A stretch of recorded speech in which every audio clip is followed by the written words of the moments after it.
कभी कभी वो रात और वो मंजर याद आता है तो मेरा दिल दहल उठता है। आखिर वो क्या था? वो महज मेरा कोई ख्वाब था या हकीकत जिसे मैं आज तक भूल नहीं सका। जब भी वो वाकया मेरे सामने आता है तो खौफ के मारे आज भी मेरे रोंगटे खड़े हो जाते हैं। उस रात की सारी घटना मेरे आंखों के सामने फिल्म की तरह चलने लगती है। भयानक और अंधेरी रात, ऊपर से सुनसान इलाका, बड़ा सा उजाड़ कमरा और फिर उस कंडक्टर की लाश का यूं मिलना। ना जाने उस रात क्या होने वाला था, लेकिन हम उस रात सचमुच बच गए थे। अगर वो ना होता तो शायद हम सब भी उस कंडक्टर की तरह जान से हाथ धो बैठते। लगभग 20 साल पहले की बात है। मैंने अपने परिवार के साथ जयपुर घूमने का कार्यक्रम बनाया था। बेटा बहुत दिनों से जिद कर रहा था कि पापा मुझे राजस्थान घूमने के लिए ले चलिए, तो मैं उसकी बात मानकर उसे जयपुर घुमाने को राजी हो गया। मैं, मेरी पत्नी रीमा, मेरा बेटा संयम घर से जयपुर के लिए रवाना हो गए। हमने 2 दिन में पूरा जयपुर घूम लिया, लेकिन मेरे पास अभी भी 2 दिन की छुट्टी और बची थी। तो मैंने सोचा कि क्यों ना अजमेर शरीफ हो आते हैं। क्योंकि हमारी ये प्लानिंग अचानक हुई थी तो हमें जल्दबाजी में बस का सहारा लेना पड़ा। उस बस में और भी यात्री थे, खासकर बुजुर्गों की संख्या ज़्यादा थी। हमारी जैसी केवल एक ही फैमिली थी। बस में यात्री भी कम ही थे, क्योंकि बस भी थोड़ी खजाड़ा थी, इसलिए शायद उसमें ज़्यादा यात्री नहीं बैठे होंगे। करीब रात के 8 बजे बस अपने गंतव्य की ओर रवाना हो चली। हम तीनों अपनी अपनी सीटों पर टेक लगाकर बैठ गए। संयम तो सो गया, लेकिन मुझे और रीमा के बीच बीच में हल्की हल्की झपकी आ रही थी। एक तो वीरान और अनजानी जगह, ऊपर से खजाड़ा बस में मुझे अनकंफर्टेबल फील हो रहा था। ड्राइवर को भी शायद बहुत जल्दी थी गंतव्य तक पहुंचने की, इसलिए वो भी बस को तेज़ रफ्तार में भगाए जा रहा था। अंदर से डर भी लग रहा था कि कहीं वो बस को ठोक ना दे, क्योंकि अंधेरा घना था। साथ में सुनसान सड़क के किनारे जिन पर कोई घर भी नहीं दिख रहा था, और सड़क पर इक्का दुक्का वाहन ही दिखाई दे रहे थे। कुछ बुजुर्गों ने ड्राइवर को टोका कि बस की रफ्तार ज़रा धीमी करो। कुछ समय तक तो उसने बस को धीमी रफ्तार में चलाया, लेकिन फिर कुछ देर बाद उसने फिर से बस की रफ्तार बढ़ा दी। एक बुजुर्ग ने फिर से उस ड्राइवर को टोका कि बस की रफ्तार कम करो, लेकिन मना करने के बावजूद उस ड्राइवर ने रफ्तार बढ़ा दी। तब ड्राइवर ने जवाब दिया कि अंकल जी, जो मैं कर रहा हूँ मेरे को करने दो, वो बिल्कुल सही है, मैं बिल्कुल ठीक कर रहा हूँ। मैंने सुना है कि ये इलाका अच्छा नहीं है, बहुत ज़्यादा खतरा है इस जगह, और हम इस इलाके में जितनी जल्दी पार कर जाएं उतना अच्छा होगा। ड्राइवर की बात सुनकर सबने कहा चलो ठीक है। बस तेज़ रफ्तार से आगे बढ़ रही थी कि तभी तेज़ आवाज़ के साथ बस का थोड़ा संतुलन गड़बड़ाया और बस थोड़ी दूर बढ़ के रुक गई। अब सब सकपका गए कि अचानक ये क्या हुआ। इतना खतरनाक इलाका और अचानक से बस का रुक जाना, किसी का भी जी डर जाएगा। ड्राइवर ने अपनी टॉर्च जलाई, बस के नीचे उतरा और उसने देखा कि क्या बात है, बस को आखिर क्या हुआ, वो क्यों रुकी। कुछ देर के मुआयने के बाद उसे पता चला कि बस के पीछे की ओर दोनों पहिए पंचर हो चुके हैं और बस में एक्स्ट्रा पहिए भी नहीं हैं जिससे उसकी मरम्मत हो सके। अब क्या किया जाए, सभी सोच में पड़ गए। रेतीली अनजान जगह, अमावस की गहरी काली रात, जंगली जानवरों का डर और बस का यूं खराब हो जाना, सबके तो जैसे होश ही उड़ गए थे। अब क्या करें क्या ना करें, किसी के कुछ भी समझ नहीं आ रहा था। तभी कंडक्टर को थोड़ी दूर एक रोशनी दिखाई दी। उसने सबसे कहा कि देखो वहाँ रोशनी दिखाई दे रही है, हो सकता है कि वहाँ कोई गांव हो, चलो सब वहाँ चलते हैं, शायद रात भर के लिए कोई सुरक्षित जगह मिल जाए। अगर एक कोठरी भी मिल गई तो तब सब वहाँ एक साथ बैठकर रात तो गुजार ही सकते हैं। सब कंडक्टर की बातों से सहमत हो गए। सबने अपना अपना सामान उठाया और चल पड़े रोशनी की ओर। जैसे ही हम सब रोशनी के करीब पहुंचे तो हमें एक बड़ी सी कोठरी दिखाई दी, जिसे देखने से लग रहा था कि वो कोई बहुत पुरानी सराय है जहां भूले भटके मुसाफिर रुकते होंगे। सब कोठरी के दरवाजे के बाहर खड़े हो गए।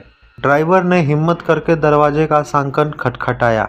एक बहुत ही बूढ़े व्यक्ति ने दरवाज़ा खोला। उसके सिर पर एक बड़ी सी पगड़ी थी, गले में पुराने ज़माने का कोई आभूषण था, कानों में कुंडल भी थे। कुर्ते के ऊपर उन्होंने एक सदरी पहन रखी थी, कमर में धोती, पैरों में पुराने ज़माने के ऊँट के चमड़े के बनी मोजड़ी। और हाथ में एक बड़ा सा लठ ले रखा था। वो और उनका पहनावा बहुत ही अजीब लग रहा था। तभी कंडक्टर ने हिम्मत करके कहा, ताऊसा, बस पंचर हो गई है। हम सबको रात गुजारने के लिए अगर आपकी कोठरी में थोड़ी जगह मिल जाती तो बड़ी मेहरबानी होती। उस कोठरी के मालिक बोले, डरने की जरूरत कोई ना है। ये सराय तो मैंने भूले भटके मुसाफिरों के लिए मदद करने के लिए ही बनाई है। मैं चौधरी सुमेर सिंह हूँ। मैं चौधरी सुमेर सिंह और हमारी घरवाली धन्नो ही मुसाफिरों का ख्याल रखते हैं। आप सब लोग भीतर पधारो। जो हम दोनों से बन पड़ेगा हम आपकी मदद करेंगे। कंडक्टर बोला, बहुत बहुत धन्यवाद ताऊसा, बड़ी मेहरबानी होगी जो इस अनजान जगह हमें आप हमारी मदद करने को राजी हो गए। चौधरी सुमेर सिंह बोले, इसमें धन्यवाद की क्या बात है, ये तो हमारा फर्ज है। हमारे को बहुत खुशी हुई जो आप लोग हमारे यहाँ पधारे। ये रहा पानी से भरा मटका, इस बड़ी सी डलिया में पूड़ियाँ रखी हैं और उस बड़ी सी बटलोही में आलू की तरकारी होगी। ये रहे पत्तल और आप सब अपना खाना परोस लीजिए। महिलाएं धन्नो के पास चली जाएं और पुरुष मेरे साथ आ जाएं। जल्दी से सब खाना खा लो और जिसे बाहर का काम निपटाना है वो बाहर का काम निपटा के आए, क्योंकि 12 बजे के बाद कोई भी बाहर नहीं निकलेगा और ना मैं किसी को बाहर निकलने दूंगा और कोई भी इसका कारण नहीं पूछेगा। सबके पास अपनी अपनी हाथ घड़ी होगी। समय के अनुसार काम करके सोने के लिए लेट जाओ। ये रहे कंबल, सब बिछा लो। हम सब ने चौधरी सुमेर सिंह की सारी हिदायतों के अनुसार काम किया और कंबल बिछाकर लेट गए। जिनके पास अपने अपने शॉल और चादर थे वे सब ओढ़कर लेट गए। चूंकि मेरे पास ओढ़ने वाला बड़ा कंबल था इसलिए मैंने बेटे को अपने साथ सुला लिया और मेरी पत्नी औरतों के साथ अपना शॉल ओढ़कर लेट गई। चौधरी जी ने एक बार फिर से सबको बाहर ना जाने के लिए हिदायत दी और सबको सोने के लिए कहा। लगभग 12 बजे के बाद ना जाने कंडक्टर को क्या सूझी, उसे बीड़ी पीने की तलब लगी और वो बाहर जाने लगा। चौधरी जी ने उसे बहुत रोका लेकिन वो नहीं रुका। कंडक्टर के बाहर जाने के बाद चौधरी जी ने जल्दी से कोठरी के किवाड़ बंद किए और साथ में पटरे की मदद से किवाड़ को मजबूती से बंद कर दिया कि कोई भी भीतर ना आ सके और सारे रोशनदान और खिड़कियों को भी बंद कर दिया। कुछ देर के बाद बाहर से बहुत बुरी बुरी और डरावनी डरावनी आवाज़ें आने लगीं। साथ में कंडक्टर की भी आवाज़ सुनाई दी। वो चिल्ला चिल्ला कर बचाओ बचाओ चिल्ला रहा था। कोठरी के भीतर के कुछ लोग कंडक्टर की मदद के लिए बाहर जाने लगे, लेकिन चौधरी जी ने उन्हें यह कहकर रोक दिया कि अगर सब बाहर गए तो सर्वनाश हो जाएगा। वो शैतान अगर भीतर आ गया तो हम में से कोई भी जिंदा नहीं बचेगा। सब अपनी जान के विषय में सोचकर पीछे हट गए। फिर चौधरी जी ने सबसे कहा कि सब अपनी जगह जाकर लेट जाएं। अब उनकी बात मानना हम सब की मजबूरी थी। हम सब ने वही किया जो चौधरी जी ने कहा था। एक आध घंटे के बाद सबको नींद आ गई। हम सब सुबह जगे तो वहाँ का मंजर देखकर दंग रह गए। हम सब रेत पर लेटे थे और वहाँ से कोठरी गायब हो गई थी। केवल हम लोगों का सामान ही पड़ा था। वहाँ 2 समाधियाँ बनी थी जिन पर चौधरी सुमेर सिंह और धन्नो सिंह लिखा था। हम सब ये देखकर हैरान थे कि आखिर रात को जो हुआ वो क्या था, कोई ख्वाब या हकीकत। तभी वहाँ से एक चरवाहा अपनी भेड़ों के साथ निकला। उसको हम लोगों ने सारी बात बताई तो उसने बताया कि यहाँ बहुत समय पहले एक सराय हुआ करती थी जिसकी रखवाली चौधरी सुमेर सिंह और उनकी पत्नी धन्नो किया करते थे। उन दोनों के स्वर्गवास के बाद आज भी उन दोनों की आत्माएं भटके हुए मुसाफिरों की मदद करने आती है।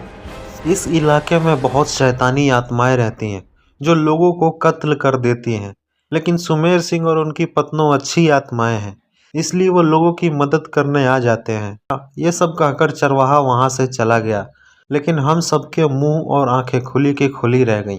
फिर हम सब ने अपना अपना सामान उठाया और बस की ओर आए।